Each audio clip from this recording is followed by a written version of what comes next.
Hey friends, I was actually off the road last weekend, so we're still dropping an unreleased set, but stay tuned afterwards because I'm going to be answering some of your questions from the internet. And if you have other questions that I don't get to, you can drop them in the comments. And if you have any questions at all, just keep being cool to each other. See you in a bit. I've also been obsessing over that lady on TikTok who was digging in her yard and found that rug. Like, in case you didn't see this, there's a woman that was on TikTok, right? And this will be important later, but she's white, all right? And basically, she was making TikToks for like her fans and her friends and stuff. And in one of her TikToks, she comes onto the TikTok and she's like, y'all, I think my house is haunted. Okay? And then she starts giving her reason, and she does a little tour of her office where all these things are moved that aren't supposed to be moved. She's like, I'm the only one that comes in here, and this is here, and it's usually up here, and then this is moved over here. And then when I opened my laptop, the laptop was like cracked from the inside. Like and you could see it. It was like corrupt, like it looked like ink had been spilled. It was so shattered on the inside, right? And she was like, I don't know. I think I have a ghost. And in my head, I'm watching this, and I'm just sort of pulling from life experience. I'm just kind of like, you ain't ever been robbed before? Like,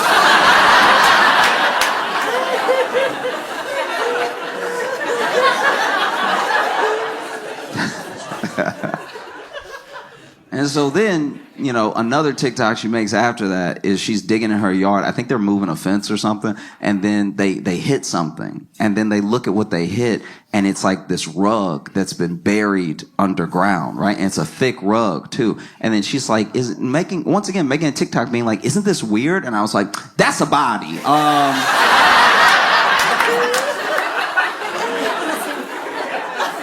That's clearly a body, okay?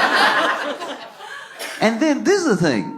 When it comes to every person has different speeds that they operate at, right? You catch them on one day, they might react to you a certain way, another day a certain way. But some people do have like defaults, right? So one thing that's happened in the last like 4 years especially is that anytime a white woman's talking, we jump to Karen pretty quick, right? Like, there's Karens out there, but then sometimes someone will just have a menu and be like, does this one have gluten? And we're like, Karen! Like, that's... It's appropriate when it's appropriate, and it's not appropriate when it's not appropriate, right? But for everything, there is its opposite, okay? And I think that for us, we do need to start talking about the complete opposite, because we all know this person. We all know the white woman who doesn't want to make a big deal out of anything. We've all met this person. She could literally be on fire. And she's like, y'all, I'm just warm. Like, no. You are in danger, Bethany. Let us help you.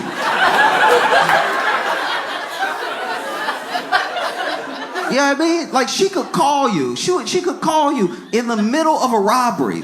She's at the bodega. It's getting robbed right now. And she calling you being like, oh, no, I don't want to bother her. Just if you get around to dialing those, like, 3 numbers, it would be really helpful.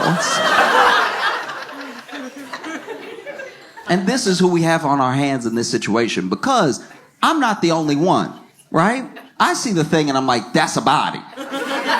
And then everyone else in the comments is like, girl, that's a body. And this is the thing about internet comments in general, right? At best, almost all the time, random comments on the internet are at least not helpful.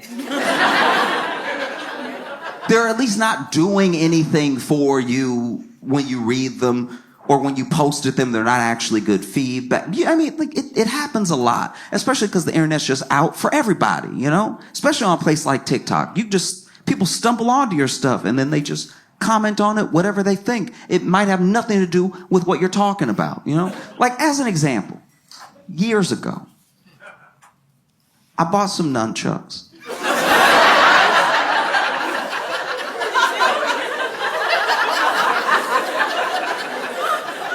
And I was watching a tutorial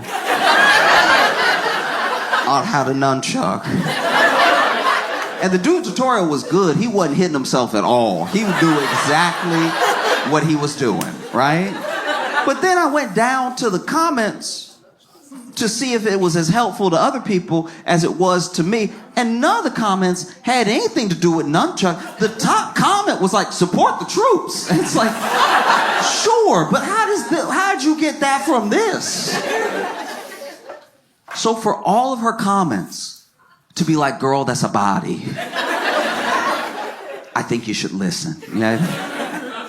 She made another TikTok where she was like, another really weird thing that happened was that my stepson was like going to bed and he went to plug in his phone. And when he woke up in the morning, instead of the phone being on 100%, it was on 3%. And you know how ghosts can suck up energy? I'm like, no, we're past this. It's a body.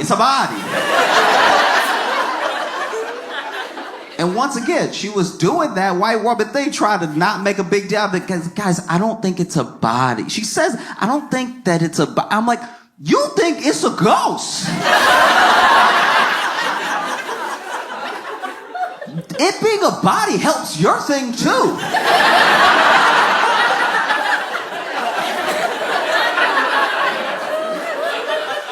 Every ghost used to have a body.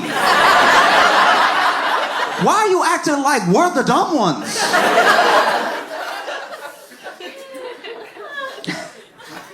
And so then she makes another TikTok where she's like, okay, y'all, I called the police.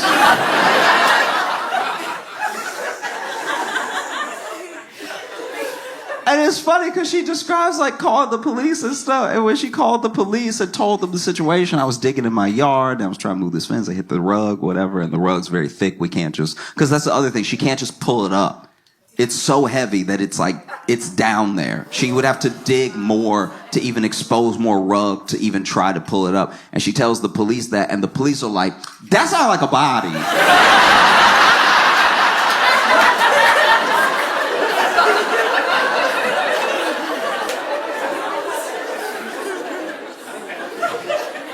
And so the police come out, right? And I am not a cop. I don't know how police work actually works. I don't know what procedure is or anything. All I know is what I saw in the video, because she was also making a TikTok out of the police coming and checking out the hole. And the police, when they got there, I don't know what exactly they were doing, but they were doing that thing where, you know, like when they have their hands in their vest?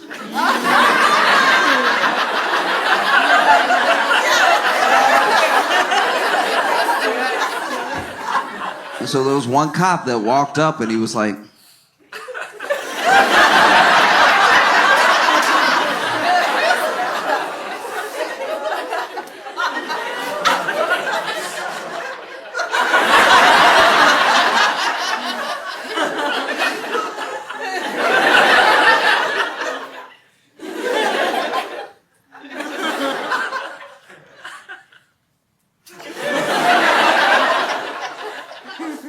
that might be a body. So police look it over, because cops came twice, right? Police look it over. Then part is fuzzy. I don't know what actually happened linking these two things. I don't know if the police said this to her before they left or if they called later and told her this, but basically they were like, look, it's a hole. I get that you're invested and that it's the rug, but we don't have the resources to just like do some big dig in your backyard for a case that's like not an open case or anything. There's not like some missing person or something. So we just, if you want to dig,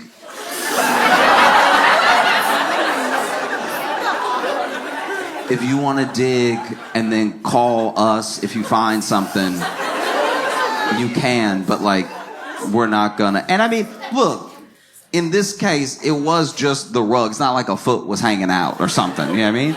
And so then that was sort of that. And so she makes another TikTok where she talks to people and she's like, hey, listen, I know that y'all are all invested. I know that this is weird, but I don't have the money to just dig up my whole backyard just to try to find out what this is. Because in the case that it's nothing, I dug up my whole backyard and then I have to pay to, because it was also like going in the direction of her fire pit too, which means she would have had to pull up all that stuff. So she was like, I don't know. I don't know where this sort of leaves us, right? And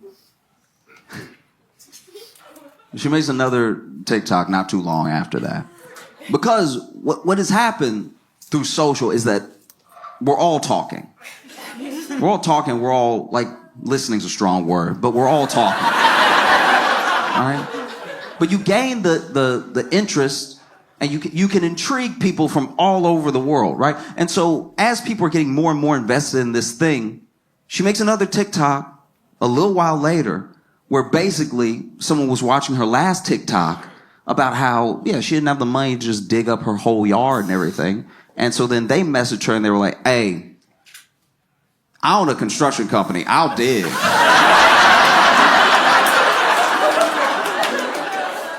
I will not be left on a cliffhanger, all right? Digging is what I do. And so then, the next TikTok is her basically being like, hey, this person with this construction company said that they would come over and dig and help me figure it out and everything. So go ahead and tune back in, 4:30 Eastern Standard Time. I'm going to go live and we'll find out together. This is what's really jarring about that, right? Is that TV used to be TV. You used to get your entertainment from TV, and TV was a thing. You used to buy the TV and know that all the TV would happen on TV. But now, slowly, over time, we're TV. Whether we mean to be or not. There's plenty of people who have realized they were TV in real time and been like, I messed up. I did not want to be TV today. TV used to, we're spoiled. We're used to 24-hour news. We're used to 24-hour programming, even pay programming. When a channel runs out of TV ideas, they're like, well, we'll let this person try to sell you something for 3 hours. You know what I mean? TV used to just have a few channels, too. TV used to have like 5 channels. And they didn't even have a lot of ideas. The TV would be like, guys, we're done. TV, you would have your TV on, but TV would be off. Because they just didn't have any more programs. They were like, you know what it is. We'll see you at 3 o'clock tomorrow. Go to bed. What are you doing up? Why are you still up right now? You have a problem. You need to see somebody, a doctor maybe. You probably have insomnia because you have left this TV on all night knowing that the Dick Cavett show only goes so late.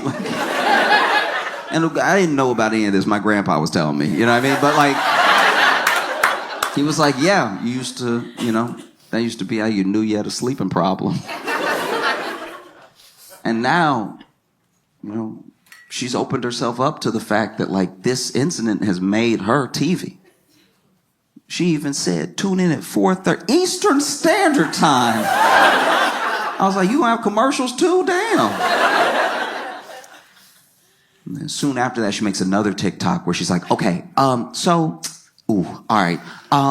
So I got a call, construction company calls, but I got another call from homicide. And a part of me was like, duh, it's a body. But she's like, I got a call from homicide that basically they said that they don't know who the last 2 officers were communicating with because it wasn't them. They must have talked to somebody else who told them to tell me what they told me. Homicide heard about the case and they were like, we would very much like to check.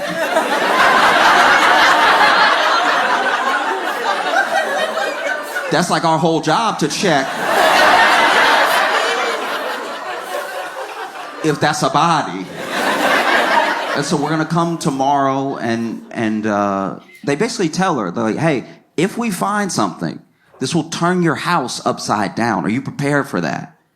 And she was like, yeah, I want to get to the bottom of this thing. It's been like on my mind and, we're not just curious. It's like, this could potentially be terrifying, And so they're like, okay. And if we don't find anything, then you're free to let the construction company dig and just see, like, get to the bottom of what maybe is dinosaur bones. Who knows, right? So next day comes, and she says in the TikTok, she's like, look, so still tune in at 4:30 Eastern Standard Time, but I don't know what you're going to be watching. So sure enough, homicide comes, they bring the detectives, they also bring the cadaver dogs, right? And both cadaver dogs signal at the spot in the rug, right? And they even did in different ways, because I don't really know, I don't know much about cadaver dogs. All I know is that the first dog, he seemed a bit junior. Do you know what I mean? That first dog was just a little too happy-go-lucky. You know what I mean? Like he really showed up and was like, oh, what a beautiful day. It's wonderful to just be in a yard and be able to run around, stretch your legs, and hang out with your friends and stuff. Oh!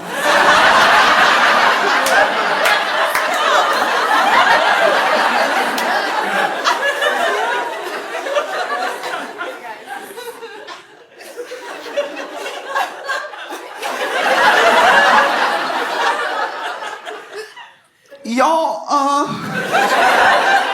this is just my opinion. I think that's a body.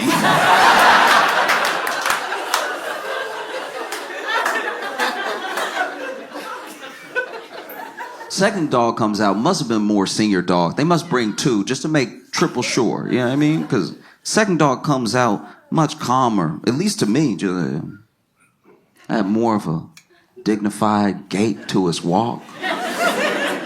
Walking around.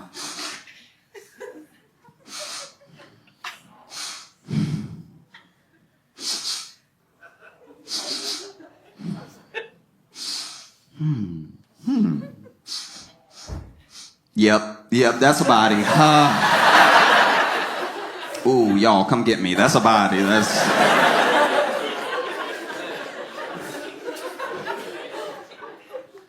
it's got to be tough. It's got to be tough to be like a police dog because you don't know you have a job.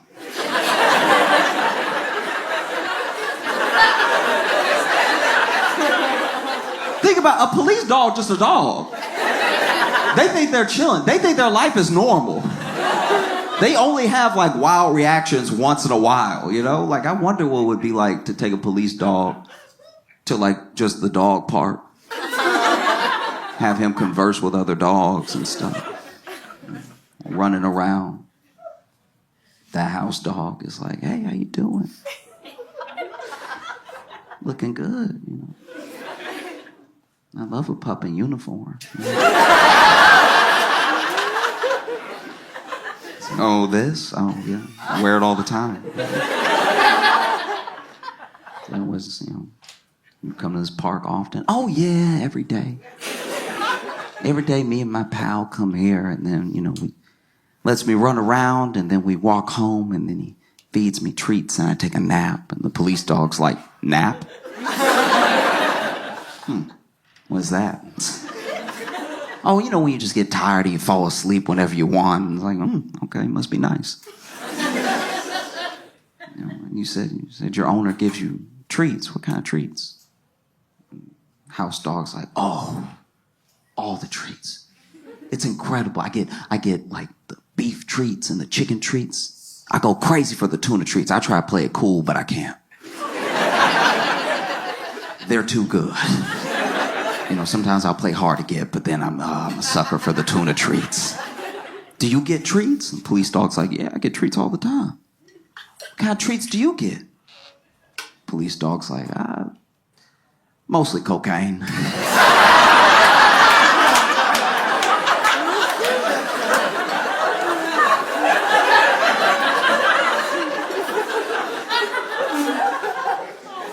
You know, because I'm one of the dogs that they have sniffed for the cocaine, and so I'm running all in the house checking for the cocaine. I usually get there first, and so you know, sometimes I take a little off the top, you know what I mean, a couple extra sniffs. You know, it's gotta be wild. It's gotta be wild to think as a police dog you're just going for a walk. They're like, smell this. Oh, okay. See what else smells like this out here. You're like, oh, all right. You just on nice stride, you know, running with your pal, and then out of nowhere you're like, something over here smells like, oh my gosh, that's a body.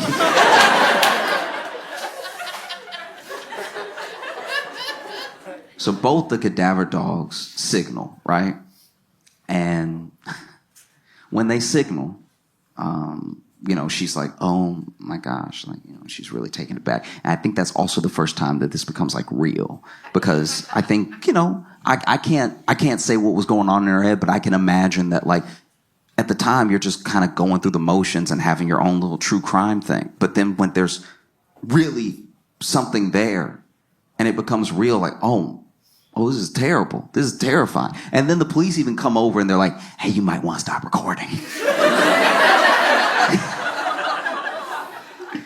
And so she makes another TikTok hours later where she's like, hey, I'm sorry I left y'all on cliffhanger. Police were like, hey, maybe you want to stop recording. So I stopped recording and everything. But there's just people all over my house and stuff. And it was just like, I think it was all hitting her at once. And it must have been overwhelming, And she's even saying to the camera, she's like, and the police, they appreciate the fact that I'm the one that called them and stuff like that. So it's not like they're looking at me or anything. I was like, nope. Call a lawyer, call a lawyer, call a lawyer, call a lawyer, call a lawyer, call a lawyer now. Put the phone down and call a lawyer. Don't talk to me. Call a lawyer.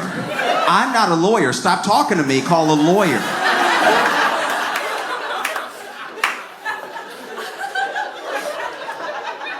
That's a lot to assume. That's a lot to assume. Hey, guys, I just found this body. Like, I have nothing to do with it. And it's got to be tough. Like, I really did try to put myself in her shoes. It's got to be horrific to find something like that, what it might be, all that stuff. I think about what any of us might do. You know what I mean? Maybe not make a TikTok about it, but like what any of us might do. Like, I think about what I would do. I'm a homeowner. I'm digging, I'm moving my fence, and then hit this rug. A rug, by the way, that had a tree planted on top of it. I think about what I would do, right? As Josh, and even more importantly, maybe as like a black dude in America. I'm not gonna lie, I think I'd be like, yeah.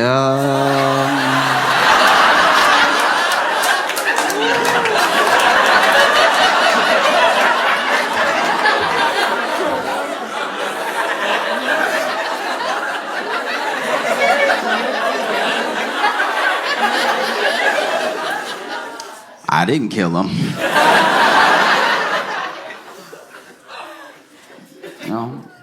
So then they like properly excavate and they do a whole dig, and it turns out it's not a body. Isn't it weird to be disappointed?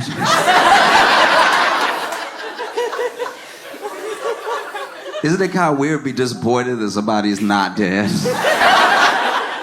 It's not a body at all. It was a rug that had a tree planted over it that was buried, which, I'm not gonna lie, is way weirder. That's so much more jarring now.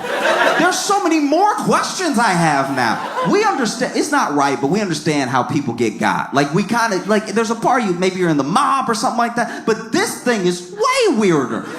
That means that your house was previously owned by a freak. That just means that there was someone that owned your house that was burying rugs and planting trees on top. What else were they doing? Licking banisters? What goes through the mind of somebody who buried? What kind of witchcraft is that? I want answers. She gonna be retiling her roof years from now, and there's gonna be a piece of bologna under every tile. What kind of cartoon house is this? How do you balance weekly stand-up and a daily show?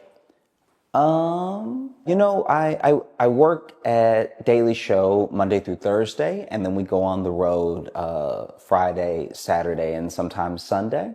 And so I know that it's a lot, but it's also everything I've been trying to do this entire time. Like, these are all the things that I've ever wanted to be doing, and they just happen to be happening at once. Another thing that really gives me energy, I guess, is the people that I'm around. I get to be around the coolest people that I've ever worked with at Daily Show, that are constantly, like, whether it's hyping you up or you're able to bounce ideas off of them, and their enthusiasm and the way that they bring like their specific talents to the show always make me excited to be a part of it. And then the rest is just doing stand up on the road, which is just meeting all of you and, doing the meet and greets when we can and stuff. And those are real opportunities to get a second to chat, even if it is just a moment where, I understand, especially a late show, people are tired and they want to take the picture and go home and stuff. I'm never like thinking about it some type of way. I guess I'm more just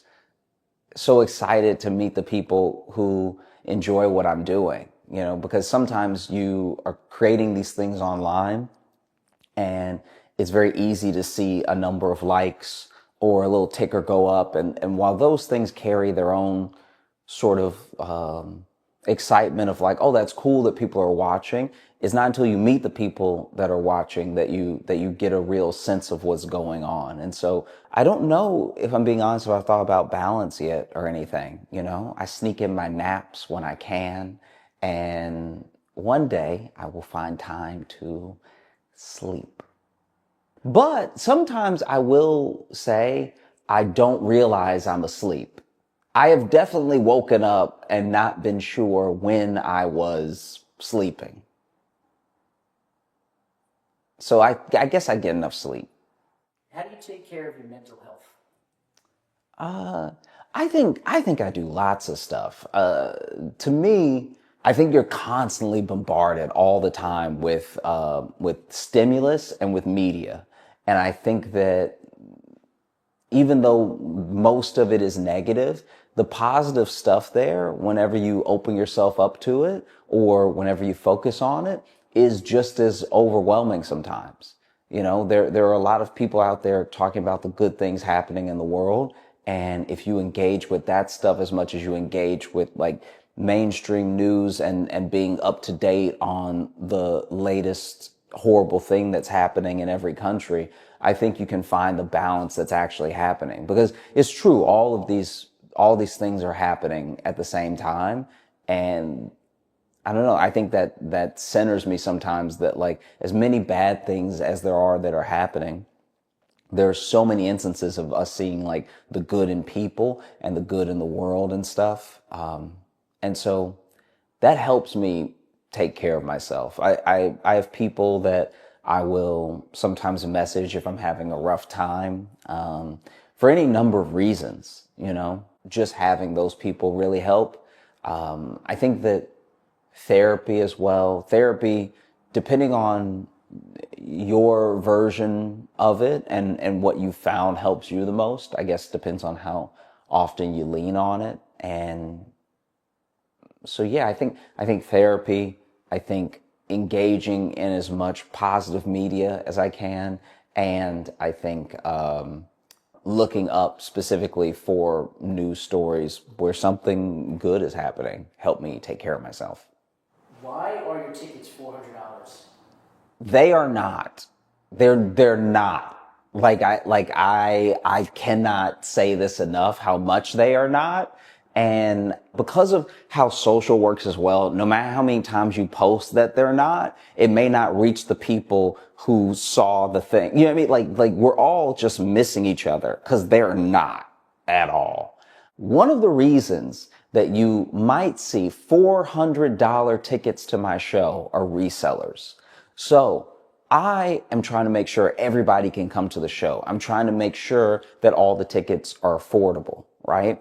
But if someone buys up a bunch of tickets and then they go to the secondary market and they wait until the show is sold out and then they try to sell it to people who want to come to the show but missed it, they're going to charge whatever they think they can get, right? So while it's $400 in this economy, $400. I am not asking that of anybody. $400 is too much money. Okay. I can't sing. Yeah, I mean, like we're not talking about tickets to like somebody who can do backflips or something like that.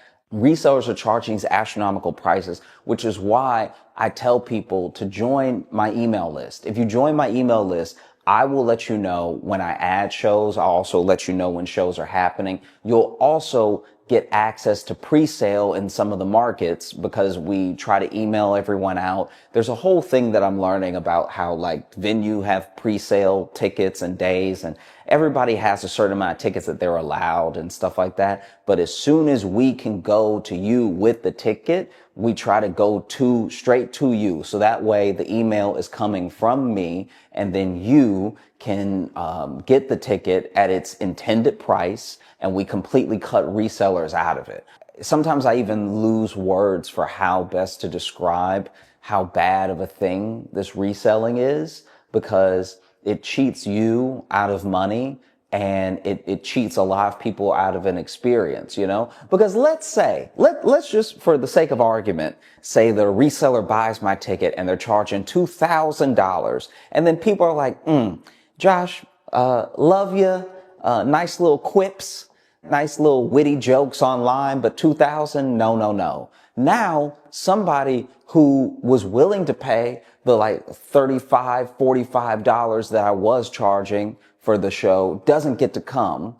And then this reseller is blocking people from having a good time at the show, you know?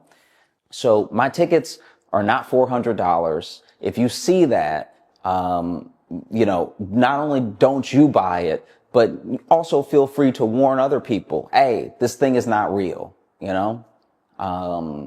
So hopefully I've spoken about it well. Hopefully. Where is your hour-long Netflix special? It doesn't exist, but I think maybe it could one day. We'll see. The reason I do stand-up is to connect with the people that I'm doing stand-up for. And that's been happening through social, through YouTube, through like live performance as well. So I feel like the connection is there, and it's getting stronger, and it's growing. And so I don't concern myself as much with like, oh, when are we going to get this thing, or can we get this person on the phone or something? Because to me, all things happen as they're supposed to in the right time. And so if there is a day that comes that I have an hour-long Netflix special, then the day that comes will be the day that it comes out. Until then, I'm having a great time posting and writing as much as I can, and just sort of putting that stuff out there. Can you go deeper into your writing/performing process? Yeah, so I guess I don't know. I could talk about it all day. So I'll try to give like some bullet points. I think when you're writing about anything, in my experience, I think taking the things that you find funny about them and the things that you find interesting about them and believing in them are going to be ways that you connect people to the thing it is that you're talking about. Not everything is interesting, and maybe everything can't be made interesting by a specific person. But I think if there's any like gold that you actually find in something, someone else will connect with that. I think the missing connective tissue sometimes is belief in the thing that you're talking about, and it's in a full understanding of what you're trying to say. And so whenever I'm writing anything, I'm trying to make sure that I'm fully distilling the idea down enough that if you don't know me, and if you don't know what I'm like, and if you've maybe even never watched stand-up before, you'll still get what I'm trying to say. And I think that is one of the main things I look for in what I'm talking about and how long I want to talk about it. And then I think that sort of all of life informs other pieces of it. So if I may be talking about one thing that has nothing to do with any of the other topics I bring up in my mind while well, let me see, now I'm rambling. Hold on. If you choose a topic to talk about, right, it may seem incredibly isolated. It may seem like one of its kind. But because of how long humans have been around, and because we have cyclical behavior, it's not. So no matter what the thing is, there's something like it that has happened before, even if it's only in spirit. And so I think that as soon as you pick something to talk about, you can find things that are similar to that thing that maybe someone might not understand thing A that you're talking about, but they've experienced thing B. And if thing B is a universal enough experience and you link it back to A, then I think that you can in turn at least give people the option of seeing what you're trying to say. And that's just one way to do it. I think that the other way is like take the thing that is your topic that's most important to you and breaking it down on every level.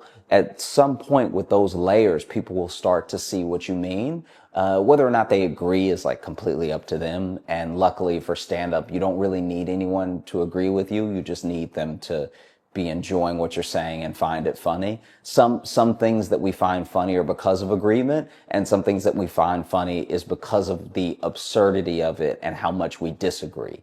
And so I think that in those ways, you don't really need to have the way a lawyer does an iron tight argument. You more just need to have all of your points built out and know exactly what you're trying to convey. And then that will be the link between you and the people that you're sharing with. I think that, yeah. Thanks so much for watching. I appreciate you so much. I look forward to seeing you on the road when I come to your city. Make sure to join the email list. It's at joshjohnsoncomedy.com. And I look forward to making more videos for you in the future. You know, I really love what I'm doing right now, and you're part of why I love it so much. Yeah. Till next week. So when I swing my legs, are you getting that? No. Oh, you're not? Okay. That would be my undoing, because they are nowhere near. And it's like, it's hard to take a man seriously when they're swinging like this, because it's a natural thing. Like if they were on the ground, they would be planted enough that it wouldn't be a big deal. But because they're so free, because my knees are really off the edge, there is a dangle that's not only a bit dainty, it's a bit whimsical too. It's not the right vibe to try to be. The shoes are also Velcro too, so that. Yeah, okay. These actually aren't my normal shoes. I wore these because I lost my shoes. And so I'm still looking for my real shoes. But then until then, I have these on, and everyone has been looking at me like I need help. I have not encountered anybody in a store or on the street that has seen my shoes and not been, let's just say, extra nice to me. Dangling in Velcro shoes, it's not the look for a grown man. You know what I mean? Like this is, when I tell you, I'm positive that this is like a walking ick. Yeah, like this is bad. So I was also not happy about it, because I literally asked my girlfriend, hey, do you know where my shoes are? Which is one of the most insane questions you can hit a person with, because your shoes should have been left by you somewhere nearby. But I did not know where my shoes were, and I haven't worn these in maybe a year. I don't even know where they came from.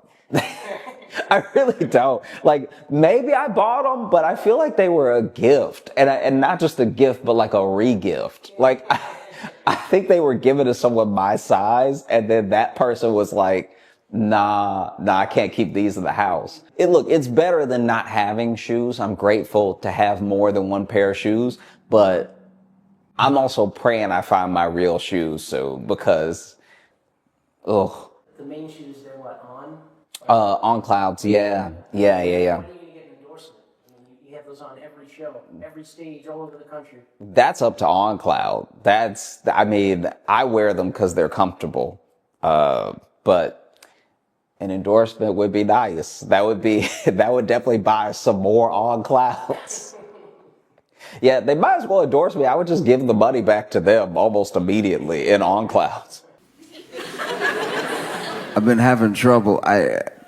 I can't stop thinking about how we've gone from this like 36-hour news cycle that we were kind of in last year to now this sort of 12-hour, maybe even 6-hour news cycle that we're in now. It's just everything bombards you all the time, and there's no time to take in a story as it's happening. As soon as a story happens, there's another thing to replace it that's the big deal for this 20 minutes, you know? And it's hard to even vet stories now.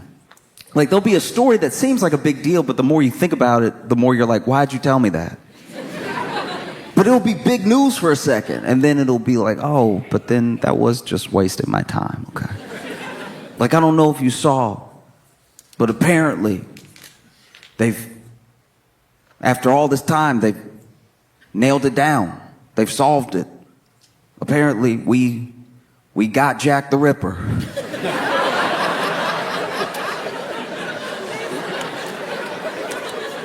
Some would say a little late. Some would definitely say that all the women alive now are worried about the men alive now. But at least we got Jack the Ripper, you know? He eluded us for a while, but he couldn't hide forever. Apparently, some guy claims he nailed it down with some DNA, and after I finished reading it, I was like, yep. Think he got away with it. Because that's the thing, it's like you're inundated with so many different notifications, so many different news stories going down the line. You can't even enjoy the little things that aren't even quite news, but like, remember when a video would be viral for like a whole day? And we'd all share it for like a day. We at least used to have a day. And now there's so much news, you don't get to enjoy anything for like a full day. And not everybody even sees the thing that's dope. Like, this is just me personally, but I've very much been enjoying how terribly these Dove releases have been going at funerals.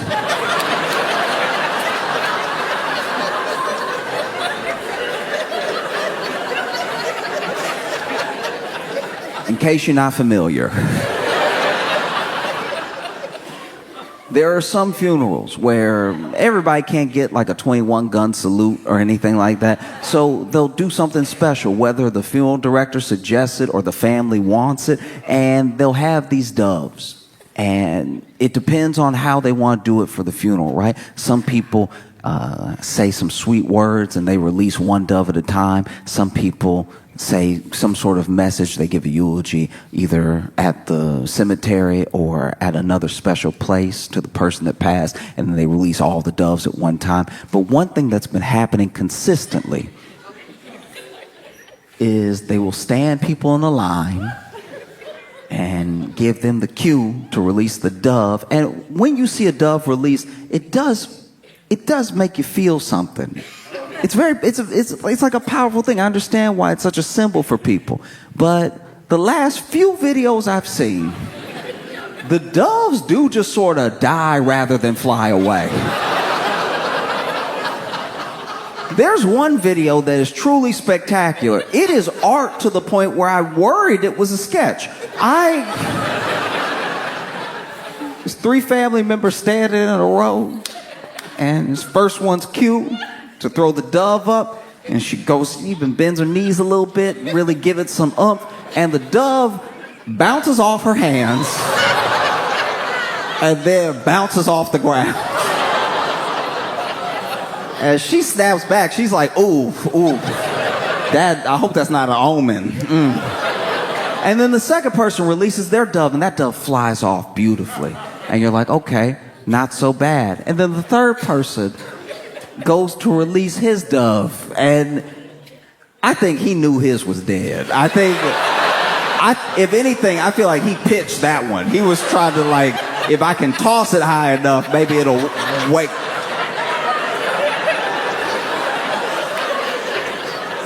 There was another funeral where they were doing dove releases, and they had like 5 people lined up, and they were doing a different like stanza to this poem, and at every break in the stanza they released one of the doves and stuff, and they were getting close to the end. So this I don't know if this woman was number 5 or number 4, but she was whispering at the funeral director the entire time, "He's dead."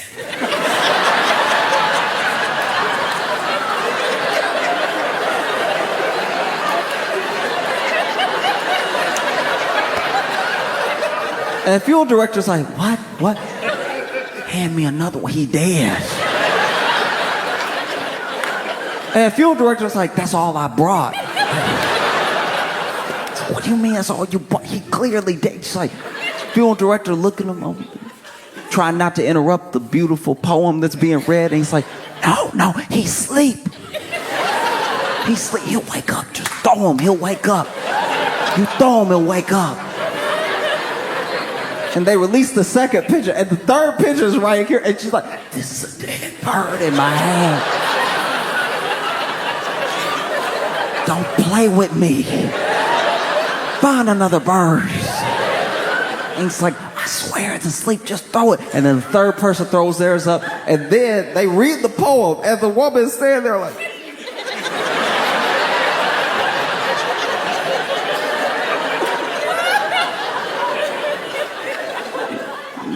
you could tell they get the like last couple lines of the poem, and this woman holding this bird goes,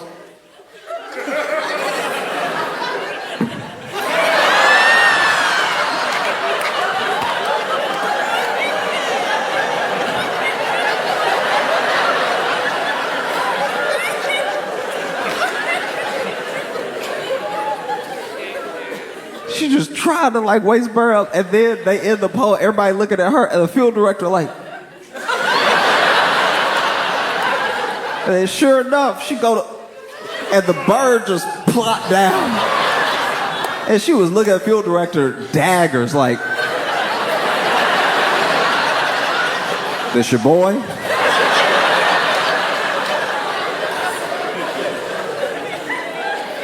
And then the fifth person, their dove fly off, no problem. So everybody got a good dove, except for her. I felt for her. One thing I don't know if everybody thinks about when it comes to those dove releases is where they go. What's next? I don't know anything about this, so I don't know if the dove returns and they just know to go to the funeral director's house or something. I'm assuming they start a new life. Like, I'm assuming the dove gets thrown in the air. It was like, what a beautiful ceremony. I didn't know him, but y'all sent him off right. And then they fly off and try to get things going themselves. I'm just trying to imagine what it would be like to be like a released dove at a Bronx funeral. You're a released dove at a Bronx funeral. And then you land on some roof somewhere, you're like, all right, I guess I gotta get my bearings. And then a pigeon land right behind you, just, what's up, sweet thing? Pigeon just seemed like a very rub the belly bird, It's like, how you doing, huh? Hey, you looking fine as hell, no spots or nothing. Hey, you must be new to the city. Let me show you around. I know where the good spots are. That's the world we're in now, Nothing but news stories, non-stop. Everything's coming at you. We've gone from this 36-hour news cycle to the 12-hour, 6-hour, 4-hour on a really bad day. And you cannot care about everything. You can't, you want to have empathy, and especially when something's big, you want to care about it for as much attention as you feel like it deserves. But then another thing happens, and you're just daisy-chained bad news all the time, or what's supposed to be important news all the time. And so sometimes things fall out of your head because you're like, I can't focus on everything at once, and some things I can't do anything about. And so after a while, you haven't heard about something long enough, you just assume it's been resolved if nobody's talking about it. But nobody's talking about it because there's so many things to talk about. And you also have to measure up how you feel about the world right now with the fact that everyone trying to give you news about the world also wants your money. They want a subscription from you. So they're just inundating you with all this stuff because maybe you'll like news from us. So we'll just keep sending you notifications. Because there's always a lot happening in the world. That's not different. The fact that we have access to it is different. I was thinking about all of this last week. I was just sitting there and thinking to myself, dang, we never did get those astronauts down.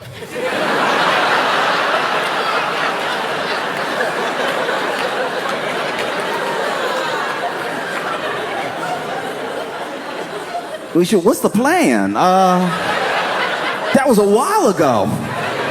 We should probably do something about that. And look, it's not like I can do something about it. You know, I care, but I can't help. It's a lot like when your loudest, dumbest friend is in a bar fight, you know? And they're over there talking trash, or you're like, he over there, though. I would never be able to get there in time. There's nothing I could possibly do. He's kind of on his own, which is a shame. I wish I could help, but he's all the way over there, and that other guy is very big, and no one was talking to me, so... In case you don't know, in case you missed it, which is understandable, there were 2 astronauts that went up, Butch and Sonny, and they went up to the International Space Station, and they were the first to, I believe, man this Boeing Starliner. So they went up in this Boeing Starliner, which some would say was a mistake. Because I don't know how many news stories you consumed last year, but Boeing was not having a fantastic year. And Boeing has different divisions, by the way. It's not all one thing. It's one company, but it's not all one thing. Everybody's not working on everything at the same time. So the plane people and the space people aren't necessarily the same, but by and large, as a company, wasn't looking good. You know? And so they went up to the International Space Station with this Boeing Starliner. And I'm not going to act like I understand or know how to do what astronauts do. I don't get it, and I'm glad that they do. Because astronauts, NASA, all of these experiments that they do in space have yielded incredible things for us down here on Earth that you wouldn't necessarily even connect to space. You know, like memory foam, inner ear thermometer, all the times that they've had to solve a problem up there, it's led to us having something dope down here. So keep going to space. I think that that's great. I don't know what you do up there, but all I know is it makes my life better, and I appreciate it. You know, because everything I know about working in space, I know from the movies. And whenever I see it in the movie, it's just the astronaut outside of the ship with a wrench.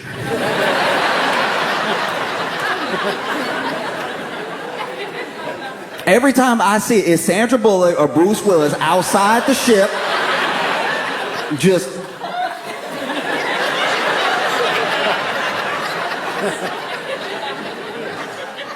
I don't know what it is about space that makes screws so loose, but like, I genuinely assumed that a quarter of being an astronaut was just tightening. I don't know why space is so loose, but it's just you gotta keep it tight all the time.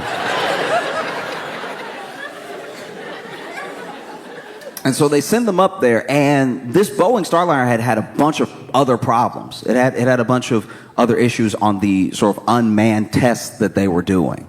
You know, and so it's very brave of them to even go up there and be doing these experiments and try to make a better world for us, you know? They get up there, and they're supposed to be up there for like 8 days, right? And I don't know if they caught it or it got caught down here, but there were a bunch of problems with the Boeing Starliner.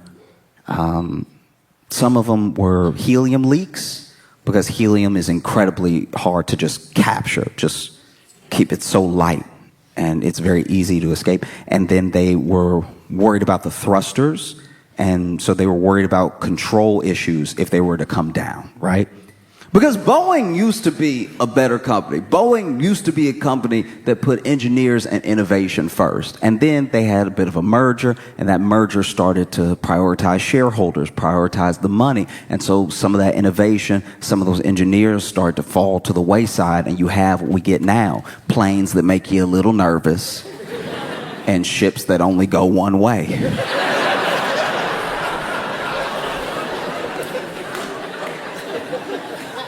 Because, make no mistake, Butch and Sonny are fine in the sense that they are the most seasoned astronauts that we have.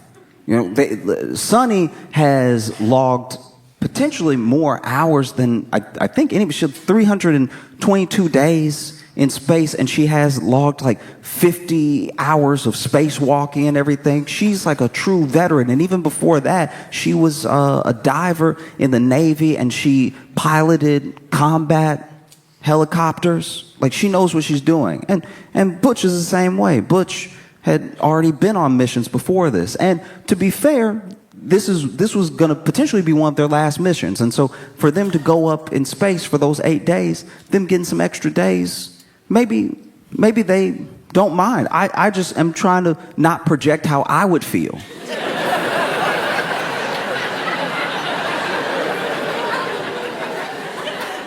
Because if it were me, because once again, I'm not an astronaut. I can never be an astronaut. Not good enough at math, throw up too easy. So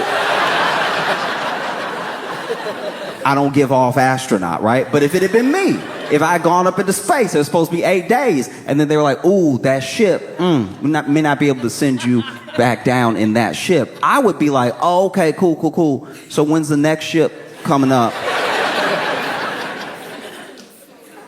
And so some of this is being explained to me by my friend, so forgive me if I'm like a bit incorrect, but he's saying that not only are they good because of how seasoned they are and how much they genuinely love being in space, but also because they have these like pods and stuff and different things they can send up to give them supplies, give them food and everything, give them things to continue their experiments, more wrenches. I don't know what it is, but like they can send stuff up. And so in my head, I was like, oh, okay, all right. Like if you can send stuff up, like you can send a pod up or whatever, then why don't they just,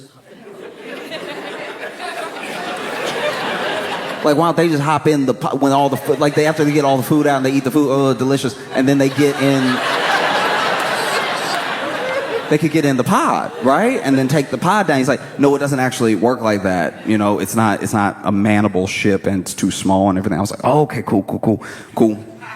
Why don't they make a bigger pod? You know, enough to like fit people with just some seats, just for fun, just some seats. And then they send that up, and they could even put like an Xbox controller in it, just to have something, you know? And then send them down with that. And he's like, Josh, it doesn't work like that. Like, everything you're saying doesn't make any sense. And I was like, okay, I understand that everything I'm saying doesn't make sense, but the way it does work is also sound like it doesn't make sense. To me. Just to me. All right? I'm not Butch and Sonny, and I'm not going to speak for them. I'm talking about if I was in space for too long, if it was me, which it will never be. It's not going to happen. I would pass out. So this isn't even a problem that we really have to discuss. I just couldn't get it out of my head. Because in my head, it's like to send me something, but not let me come back down in the thing you sent me would be like if I was stranded. Imagine, stranded on Earth. Let's say I'm just stranded on Earth somewhere, and you're worried about me, and you're worried about me having supplies, having food and everything. So you send me an Uber Eats.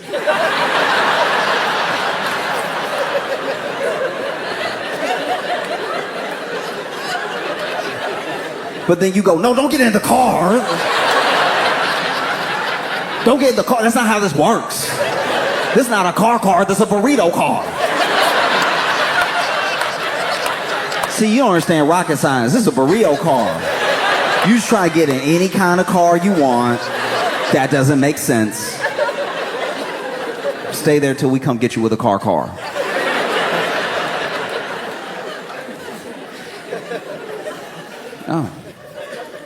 Oh, it's tough. It really is. Because if you read articles and if you listen to interviews with Butch and Sonny, they're not just in great spirits. They, if they're to tell it, are getting all this extra time in space. Space is their passion, it's their happy place. And so it's somewhere where they can go that is unlike where any of us can go. They see a perspective of the Earth that most people will never get in person. That's beautiful. And the expanses that they get to wake up to, that's incredible, you know? And so if this really was going to be one of their last missions and it lasts all this extra time, there is something to be said for like, wow, I really got to spend a surprising amount of time in space. And I hope they feel that way. I really do. I just know if it was me, I would also be putting a good face on. So that way, everybody's working real hard to bring me down, and I can whoop some ass. That would be... Because you know how when you're on the phone with like customer service or something, you got to be extra nice even though you get madder and madder and madder. Because if you start cursing, they're like, every time you swear at me, my computer seems to jam up. I don't know how the two are related, but they definitely are. May want to fix your attitude. No, I'm playing as nice as possible until I get down. And best believe when I get down, we're having it out. And I'm not even like a bad man like that. I can't even fight, but I tell you, I'm biting the first person I see.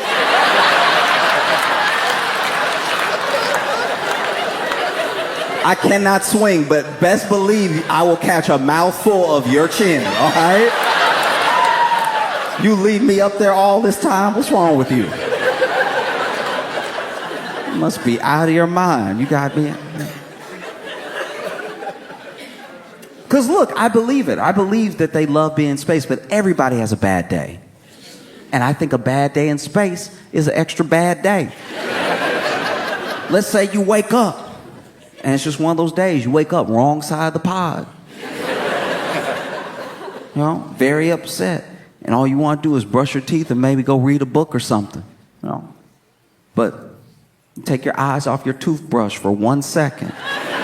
Now all of a sudden you...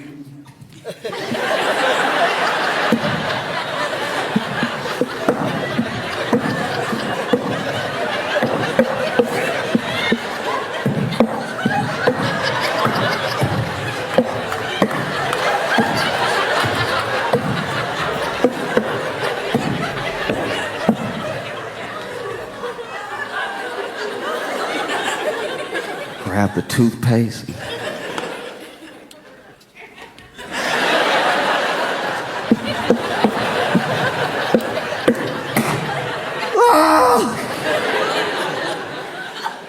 Oh. Or maybe, you know, you got your coworkers up there. Butch and Sonny, I'm sure they get along, but there's other people in the space station that can leave.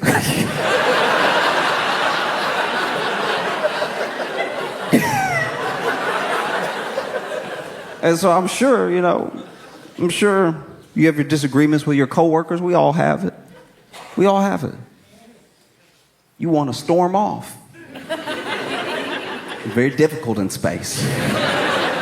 You want to storm off, but it just doesn't hit the same.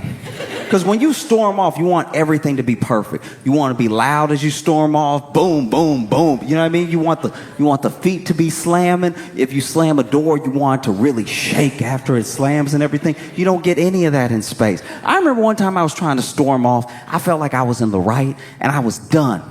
I was really angry, and I tried to storm off. But I had a small hole in my shoe, and it had rained the day before. And so I was squeaking as I walked off. And that's a hard thing to come back from, because I had the storming off words ready. I was like, this discussion is over.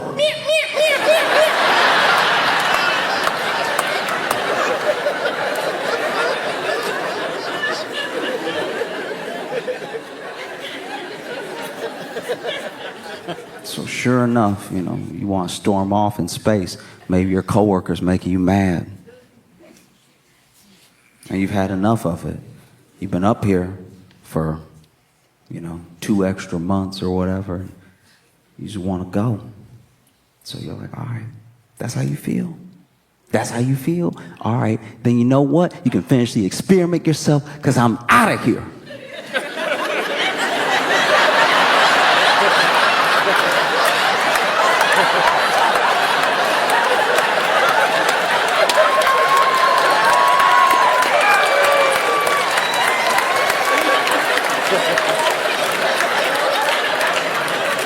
I'm trying to leave.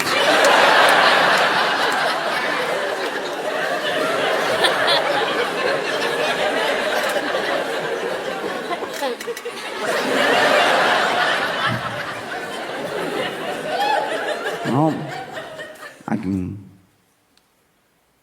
empathize with where the astronauts are coming from, because I worked at a grocery store, right? And give me a second.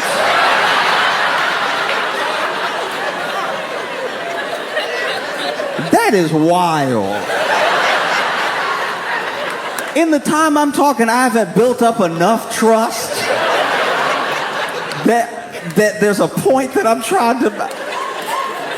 Y'all are rude. That's wild. Okay. Anyway. I used to work at a grocery store.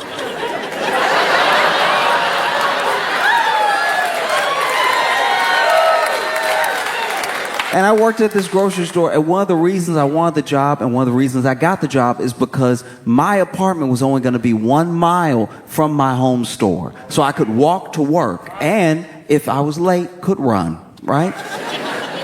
And then sure enough, when you get hired by this particular company, when you work for the company, you don't work just for that one store, you work for the district. And so what they can do is they can put you in different stores if they need to patch up. Maybe somebody quit and they need to patch up some shifts or something like that. And so when I first get hired, I'm willing to go wherever. And I'm only at my home store, but I'm taking up people's shifts. If anybody needs to switch with me or needs me to take their shift, I'm taking it if I can.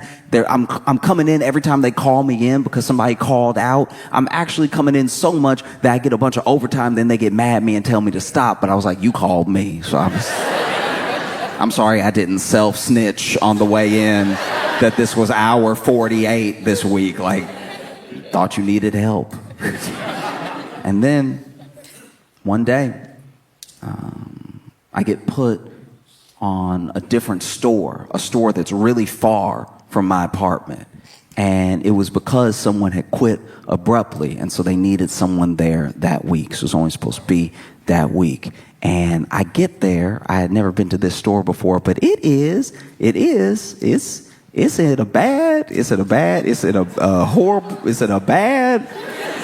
in a remarkably unfortunate, it is in a bad neighborhood, okay? And I don't mean bad neighborhoods in like they have crime sometimes. I'm talking about fundamentally everything about this place felt like the worst version of the Twilight Zone. This is the only place I've ever seen on 3 different occasions a rat walk out of the trap. And Tom and Jerry style, like really starting his day, yawning and everything, stretching his legs and stuff, going about his day. And it was one of the big industrial traps. I don't even know what's in those things, but it's supposed to kill rats. And that's where he was chilling. So these are grizzled veteran rats. And I go in the store first day, I'm ringing people up and everything. And this one person comes to my line. She only had one item. I scan her protein bar. She pays me, and as she's paying and she's putting the cash in my hand, she leans in a little bit, which was odd. That's not something that you normally do. And then when I'm handing her change, she says, "Thank you. There's a poop in aisle 5," and then walks out.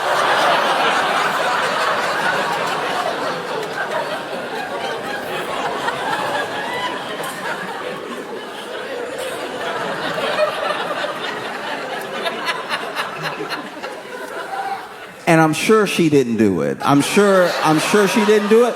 But the way she walked out so quickly, I was like, do you have something to do with this? And so it's not really my problem. I'm hoping she was just joking. And so I just keep ringing people up, right? I'm just continuing to ring people up. And then my manager comes over, and my manager is like, "Hey, Josh, we gonna switch you off a register and put you on the floor for a little bit. Because, there's so many crazy things happening today. And so I'll go ahead and switch with you." And so then I had to count out my till and then go to the floor. Now, I'm still not electing myself to go to aisle 5, right? I went straight back to the back room to grab some chips that were out in front. And so I grabbed the box, and I'm opening the box and, starting to stock the chips. And I hear a scream. And so I'm like, okay, it must be real. I just hear someone go, "Whoa, whoa, whoa!"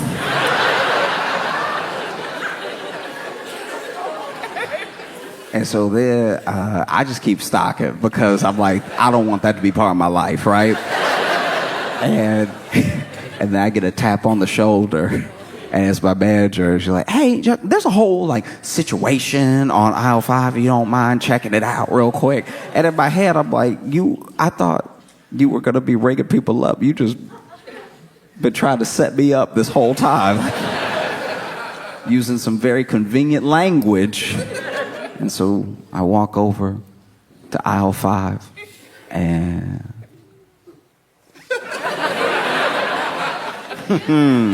I see it, right? And the only thing on aisle 5, on the way to aisle 5, by the way, I passed 2 people who were running away from aisle 5. Like, fully bumped me out of the way. Just like, huh, huh, huh. You know, like when you're in a zombie movie and everybody's running in one direction, but you got the shotgun, so you got to head towards the zombies.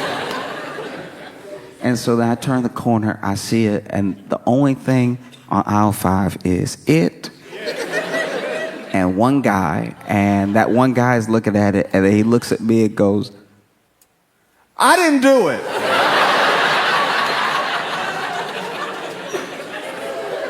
Didn't think you did, dog. Like, I understand you being just as shocked as I am. And so then I go to the back because I don't really know what to do.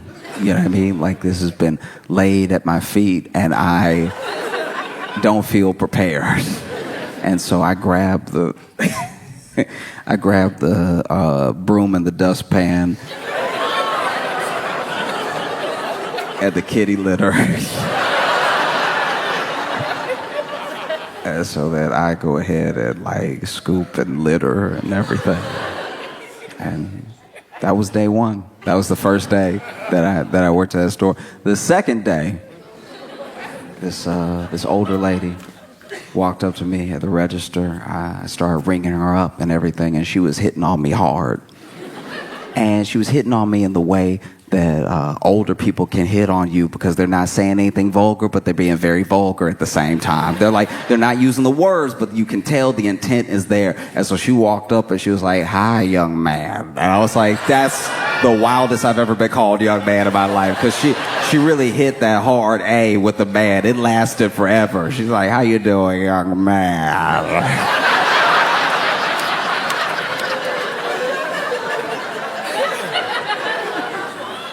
And I'm sitting there like the name tag says Josh. Like it. And so I'm ringing her up and she's like, what you doing later? And I was like,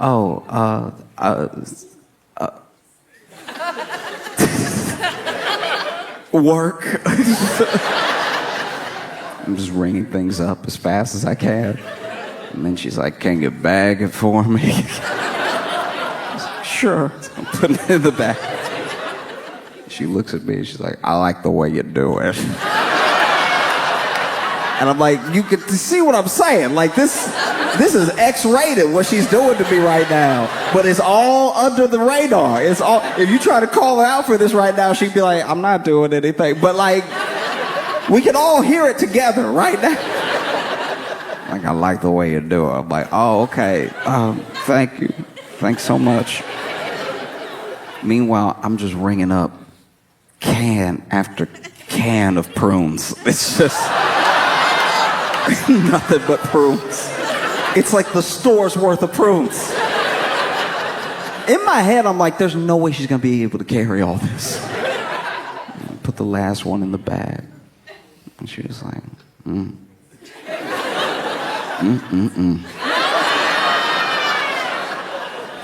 I'll see you when I come back. And I've never felt more undressed in my life. It was day 2. And day 3, I was ringing somebody up. My manager walks up and they're like, hey, just so you know, watch that guy over there. You know, turn your head, watch that guy. And she pointed to this dude and she was like, look, we forgot to mention this, but he does come in here periodically. And you just need to watch him because he will eventually start arguing with the cantaloupes.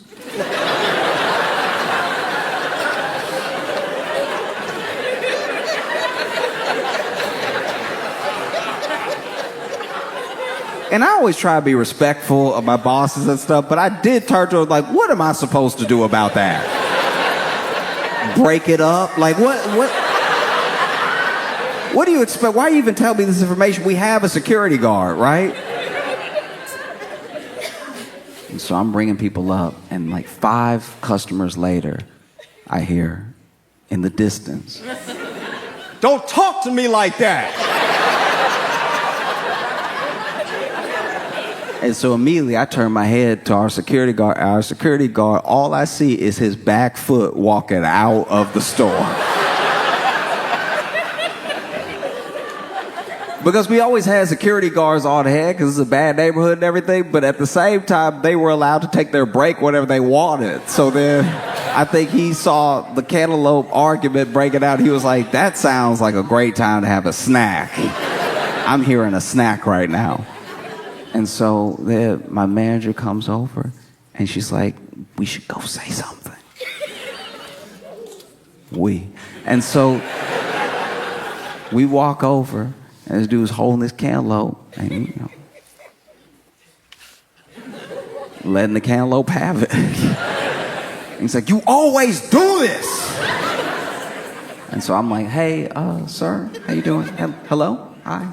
And he's not listening to me at all because this is the point in the argument where he got his receipts ready. He's like, no, because last time you said, he's like making all of his really good points and he doesn't want to be interrupted.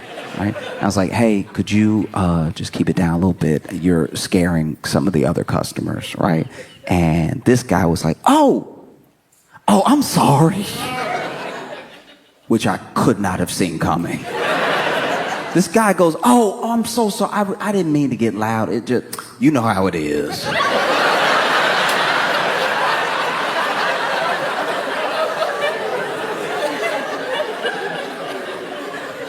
I was like, yeah, no, I know, yeah, cool.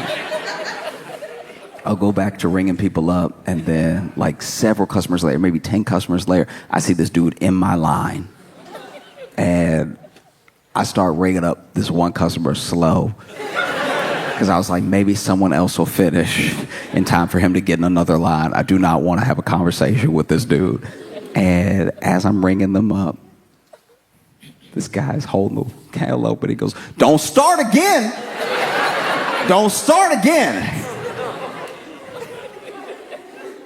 And right as I look up, he's like, you know what? We're through. And he slammed the cantaloupe down. And I know he was arguing with a cantaloupe. But in that moment, I was like, oh.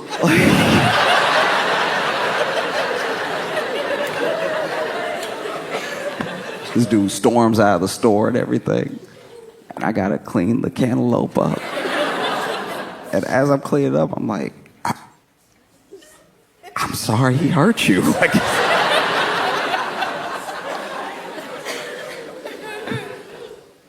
And that was just 3 days working there. You know, 3 days working there. And I was supposed to be there for a week. And they ended up having me there for 6 months.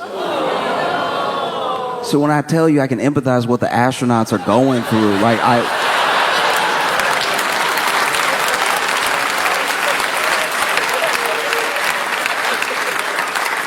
some of y'all should be clapping because you didn't believe in me at all. Like some of y'all, as soon as I spoke, you're like, he thinks he's an astronaut. Because even if you love space, even if you love being up there and that's your happy place and everything, which I totally get, and I hope that that's the case. I'm sure if you went up there and they told you it was going to be 8 days, that you probably had plans. It was June of 2024. I'm sure you wanted to do something else before the end of the year besides float. You know, I'm sure they would love to. I'm going to go out on limb and say it. Probably vote in person. That probably would have been great. And now they're up there. And I even saw an article that said that they had initially said it was going to be February of 2025 when they were able to get them down. They told them that in September. And then it got pushed a little bit more, so to like March of 2025. And then I just saw an article that said that there have been some developments, and they may actually be able to go up there and get them early.